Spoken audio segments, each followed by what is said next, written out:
Inside this cathedral, built by an order of military monks, is one of the most shocking paintings of the Baroque era, created by a man with a price on his head. But what was his crime, and why did he come here to Malta, out of all places? For that, we have to go back to 1590s Milan, where Michelangelo Medici da Caravaggio was involved in a gang brawl that led to someone's demise. Thus, he ran away to Rome, and he sought a job in only the one thing he does best: painting. Over the next few years, he gained local fame for paintings that showcased dramatic scenes in heavy contrast of light and shadow that felt real.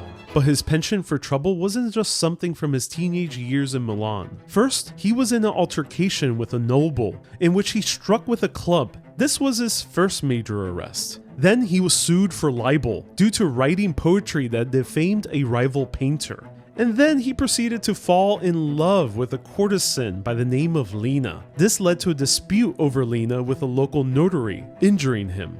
But where he got into big trouble was on May 1606, where he killed a local gangster. A price was placed on his head. And in order to escape the bounty on his head, he escaped over to Malta. But why? It had to do with the Knights of St. John, an order of military monks that ousted the Ottomans from invading the rest of the Mediterranean just a few decades prior. And the Grand Master had the power to pardon any price on someone's head. And in July 1608, Caravaggio was knighted right here in St. John's Co-Cathedral. Perhaps now he found the life of peace.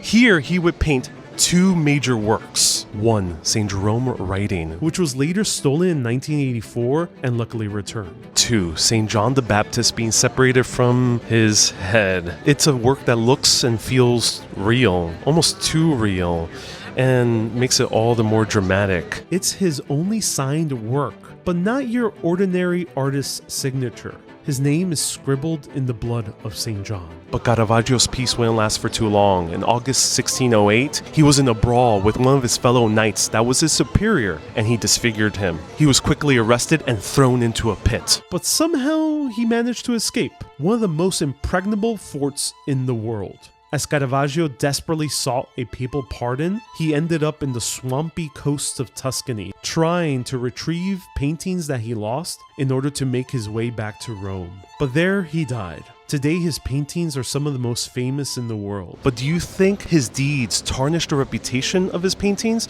or do you think it makes it all the more interesting? Stay curious, my friends, and please keep your head on.